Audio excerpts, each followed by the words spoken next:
আজকে আমি ক্লাসের যে টপিকসটা নিয়ে আলোচনা করব সেটার নাম হচ্ছে নির্দেশক এবং নির্দেশকের ভূমিকা। একটা বিক্রিয়ার টাইটেশন নির্ণয় একটা নির্দেশক কিভাবে কি ভূমিকা রাখতে পারে সেই বিষয় নিয়ে আমরা আজকে আলোচনা করব। এটা হচ্ছে কেমিস্ট্রি সেকেন্ড পেপারের থার্ড অধ্যায়ের টপিকস। এখন নির্দেশক কি আসলে নির্দেশক হচ্ছে এক প্রকার দুর্বল জৈব অ্যাসিড ও ক্ষার। আমি কি বললাম সেটা হচ্ছে যে নির্দেশক হচ্ছে এক প্রকার দুর্বল জৈব অ্যাসিড এবং ক্ষার।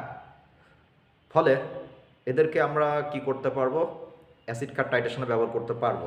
কথা বোঝা যায় যে আমরা বলি যে HCl এবং সোডিয়াম হাইড্রক্সাইড বিক্রিয়া করে কি করবে, যে তারা একটা বিক্রিয়া কমপ্লিট করতে পারে। কিভাবে? যেমন দেখা যায় যদি সমঘনমাত্রার আমার কাছে আছে HCl অ্যাকোয়াস যোগ সোডিয়াম হাইড্রক্সাইড অ্যাকোয়াস,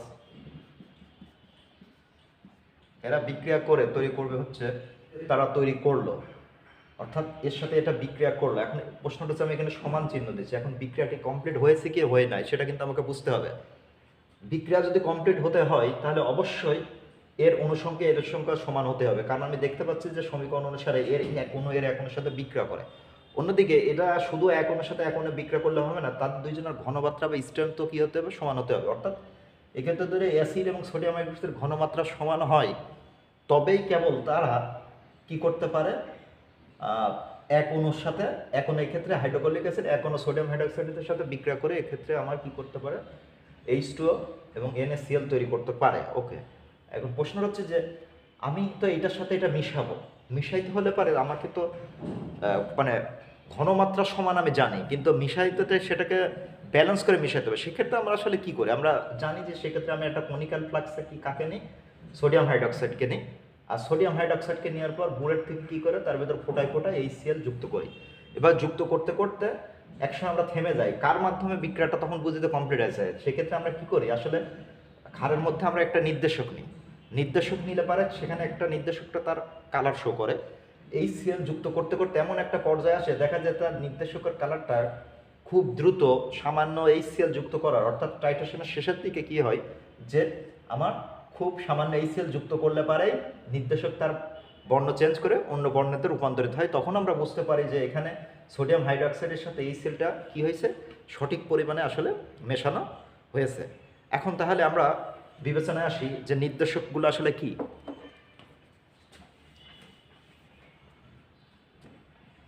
নির্দেশক আসলে আমরা শিখে গেছি যে নির্দেশক হচ্ছে দুর্বল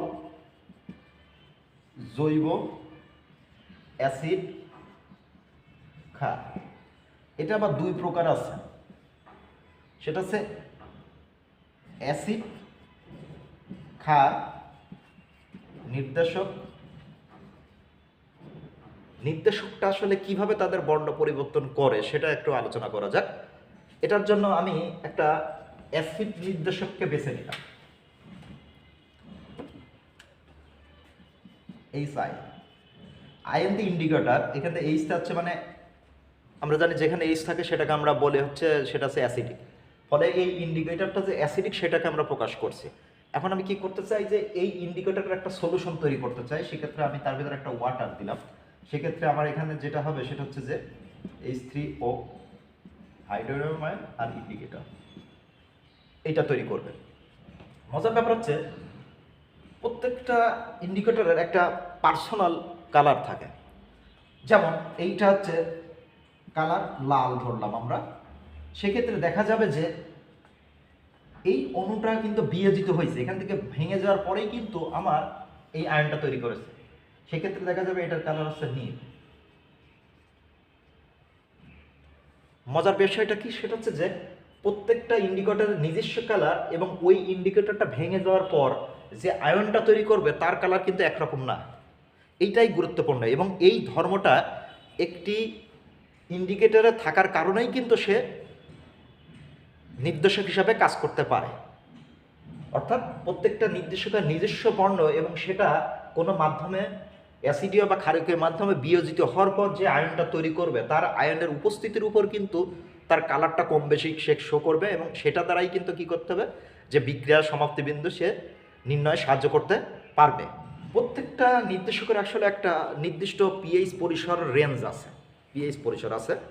যার মনে করলাম যে এটা যে আমার মনে করলাম যে এটা নির্দেশকটা 4.1 থেকে 6 এর পিএইচ এর মধ্যে আমাকে কি করতে পারে, বর্ণ সে দিতে পারে, চেঞ্জ করতে পারে। এখন কথা হচ্ছে যে যদি কোনো একটা মাধ্যমে আমি এটা যুক্ত করলাম, সেটা যুক্ত করার সময় যদি সেখানে যদি পিএইচ 4.1 এর নিচে হয়, তাহলে সে অ্যাসিডীয় মাধ্যমের জন্য যে কালার হয় সেটা শো করবে, এবং যদি 6 এর উপরে হয় সেটা হচ্ছে সে ক্ষারীয় মাধ্যমে যে কালারটা হয় সেটা কিন্তু সে শো করবে।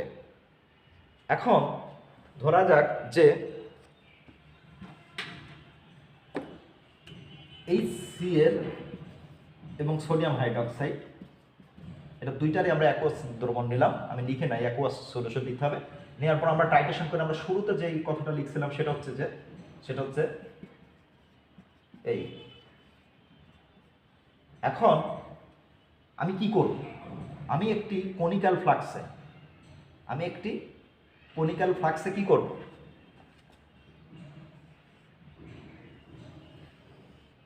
সোডিয়াম হাইড্রোক্সাইড,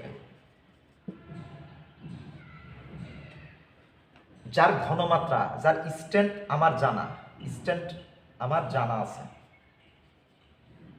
এবং আমি সেটা কত ভলিউম নিছি, কত আয়তনে নিলাম সেটাও কিন্তু আমার জানা আছে। এবার কি করতে চাই যে আমি সেখান থেকে তার মধ্যে বুলেটের পরে কি করব, যে অ্যাসিড ফেলতে চাই। এখানে একটা স্টক অফ আছে, আমি আর উপর বেশি আঁকলাম না, সেক্ষেত্রে এখানে কি আছে, HCl আছে।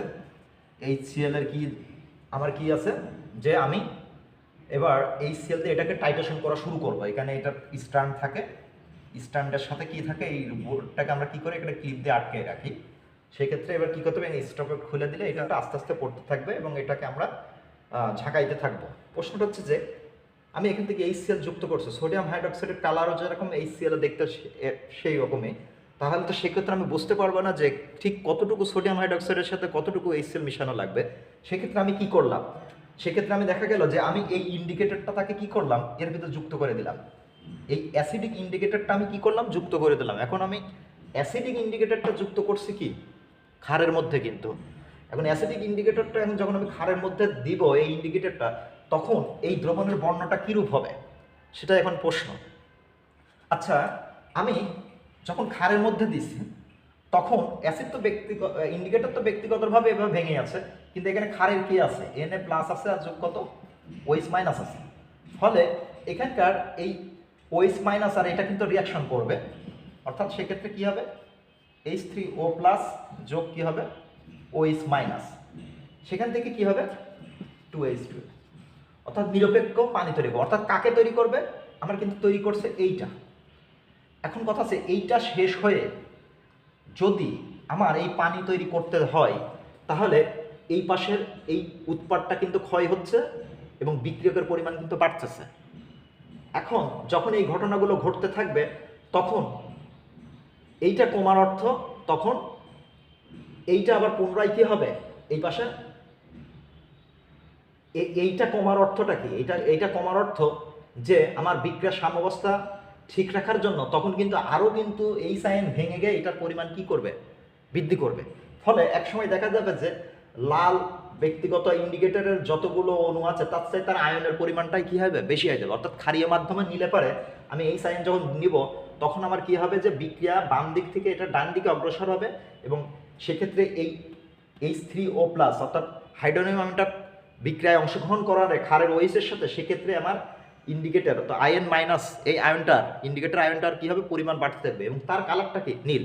ফলে যখন আমি এই নির্দেশকটা সোডিয়াম হাইড্রোক্সাইডের মধ্যে যুক্ত করব, তখন দেখা যাবে যে তার কালার নীল হয়ে গেছে। এখন নীল হয়ে যাওয়ার কারণে কি হবে, যে আমি এবার এখানে HCl তার মধ্যে কি করতে থাকবো, যুক্ত করতে থাকবে। এবার দেখা যাক যে যখন আমি HCl যুক্ত করতে থাকছি, তখন কিন্তু কি হচ্ছে, যখন HCl যুক্ত করতে থাকছি তখন কিন্তু আমার সেখানে বেড়ে যাচ্ছে হচ্ছে H+ বেড়ে যাচ্ছে। যখন এখানে H+ বেড়ে যাচ্ছে, তখন কিন্তু সেই H+ কিন্তু অতিরিক্ত ইন্ডিকেটরের সাথে কি করবে, যুক্ত হবে। যুক্ত হতে হতে হতে এক সময় কি হবে, এই নীলের চাই কি হবে, ইন্ডিকেটর আয়নের পরিমাণটা কি হবে, একটা সময় বৃদ্ধি পেয়ে যাবে। এবং সেটা কখন হবে, যখন HClটা সম্পূর্ণরূপে সোডিয়াম হাইড্রোক্সাইডের সাথে কি করবে, বিক্রিয়া করে ফেলবে, তখন খুব সামান্য HCl যুক্ত করার কারণে, অর্থাৎ প্রশম বিক্রিয়া ঘটে যাওয়ার পর খুব সামান্য HCl যুক্ত করার কারণেই কিন্তু তখন আমার সেখানে সামান্যর ভিতরে এখানে অনেকগুলো কিন্তু হাইড্রোজেন আয়ন থাকবে, যেটা আবার H প্লাস, সেই হাইড্রোজেন আয়ন H প্লাসটা ইন্ডিকেটরের সাথে যুক্ত হয়ে আমাকে কোনটা তৈরি করবে, H আয়ন তৈরি করবে। তখন দেখা যাবে যে এটার কালার কি হয়ে যাবে, হঠাৎ করে সে যেটা ছিল নীল, সে নীল থেকে সেটার কালার হয়ে যাবে কত, লাল। তখন আমি বুঝে যাব যে বিক্রিয়া কমপ্লিট হয়েছে, কারণ আমি যে ইন্ডিকেটরটা নিয়েছিলাম সেই ইন্ডিকেটর প্রাথমিক কালার ছিল লাল, সেটা ক্ষারীয় মাধ্যমে নেওয়ার কারণে নীল হয়েছিল, এবং আমি HCl সেখানে যুক্ত করতে করতে একসময় দেখবো যে হঠাৎ করে আমার নীল কালারটা কি হলো, সেটা হচ্ছে লালে কনভার্ট হবে, এবং খুব দ্রুত এটা ঘটে যাবে। এবং আমাদের বিক্রিয়া সমাপ্তি বিন্দুর নির্ণয়ের ক্ষেত্রে বা টাইট্রেশনের ক্ষেত্রে কিন্তু খুবই আস্তে আস্তে কাজ করতে হবে, এটা তাড়াহুড়ো করেও যাবে না। কারণ আমি যদি খুব বেশি পরিমাণ HCl যুক্ত করে ফেলে, সেক্ষেত্রে কিন্তু এদের ঘনমাত্রার পরিমাণ কি হবে, কম বেশি হয়ে যাবে।